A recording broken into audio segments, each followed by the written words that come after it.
Good morning, girls. Today, let us see about food and waterborne diseases. In that, we shall have a discussion about hepatitis A. What is hepatitis A? A is nothing but infection of liver by various hepatitis viruses. There are different types of hepatitis viruses. Those are A, B, C, D, E, and G types based on epidemiology and clinical criteria. Two most important hepatitis are hepatitis type A hepatitis. It is also called as infectious jaundice. It occurs as sporadics or epidemics. Sporadics are nothing but occurring in irregular intervals, and epidemics are widespread at a time. Like this coronavirus, first it was as an epidemic, later it turned to pandemic, that is worldwide. It affects children and young adults. It is transmitted by fecal route. Next, that is, it is transmitted by contaminated food and water. Sewage contaminated food and water. Next, type B or serum hepatitis. It is also called as serum jaundice or transfusion hepatitis because it occurs mostly by blood transfusion or serum inoculation. See here we are showing it is a normal liver, it is an inflamed liver because of this viral hepatitis. This liver inflammation is due to various causes like because of drugs, toxins, alcohols and viral infection, other parasitic or bacterial infection and physical damage like when accidents occur there will be inflammation of the liver. These are the various causes of liver inflammation. So we have seen that viral hepatitis is of five types. Uh, Hepatitis A is because of fecal oral transmission, that is because of contaminated food and water, and type B is because of sexual fluids or blood to blood transfusion, that is serum inoculation or blood transfusion, and hepatitis C is because of blood to blood. Hepatitis D is because of travels with the B. When there is hepatitis B, there will also be hepatitis D. Coming to the hepatitis A, it is also because of fecal transmission.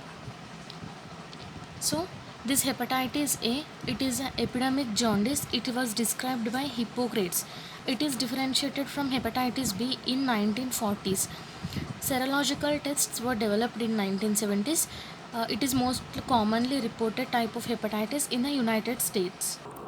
So, coming to the causative organism, hepatitis A virus belongs to Picornaviridae family.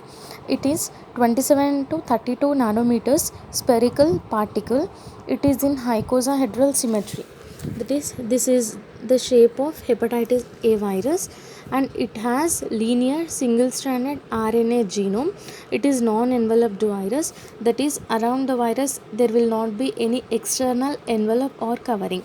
This hepatitis was first classified as enterovirus 72 based on nucleotide and amino acid sequences. Now it has been assigned to picornavirus genus hepatovirus group.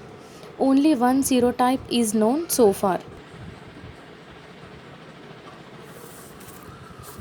This is how hepatitis virus looks in liver. This hepatitis A virus, it is resistant to heat at 60 degrees centigrade for 1 hour. That is, if we heat virus at 60 degrees centigrade for 1 hour, it is resistant, and it is also resistant to acid at 3 pH. It is inactivated by boiling for 1 minute, and it is also inactivated by using 1 ppm. ppm is nothing but parts per million chlorine for 30 minutes. Coming to the epidemiology, hepatitis A occurs only in humans, uh, in young children and adults. That is, children and young adults. We can see that hepatitis A, and because of uncooked food, and also because of contamination with sewage water. That is, if we consume water contaminated with sewage, we will get this hepatitis A, as we already known that it is a transmitted through fecal route. Coming to the pathogenesis, that is how the disease spreads. It is self-limiting, that is it will go off after some time. Its incubation period is 2 to 6. First of all, when a person consumes contaminated food or water, that is sewage contaminated food or water, virus enters the digestive system. There in the digestive system, virus multiply in the intestinal epithelium, that is our intestine is covered with epithelium, so virus multiplies in that epithelium. Next, it enters blood circulation. As you all know, presence of virus in the blood is called as viremia. Later, in this condition, it lasts for several weeks. Then virus replicates in liver cell. Liver cell is also called as hepatocyte. Then because of the multiplication of virus, liver functioning is impaired, that is liver will not function properly.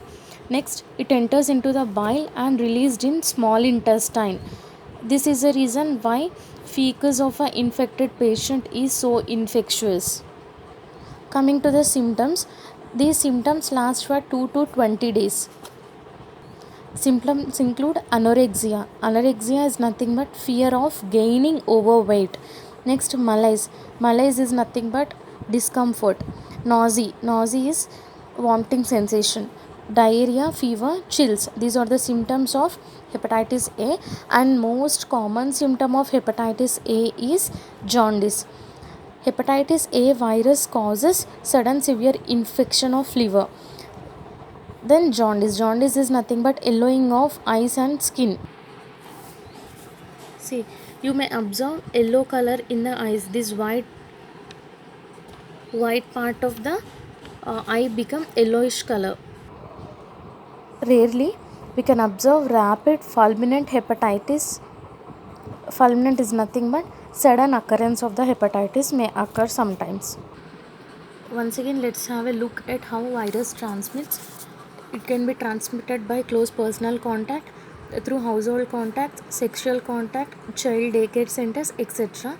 It can be transmitted by contaminated food, water, example by infected food handlers, raw shellfish. It can also be transmitted through blood exposure in rare cases, that is by injecting drug use, blood transfusion, etc. When blood is given from infected patient to the healthy person, this hepatitis A gets transmitted. See, let us discuss about pathogenesis once again. After ingestion, the HAV survives gastric acid.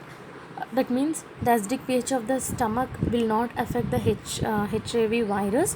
It moves to the small intestine and reaches the liver via the portal vein. It replicates in the hepatocyte cytoplasm.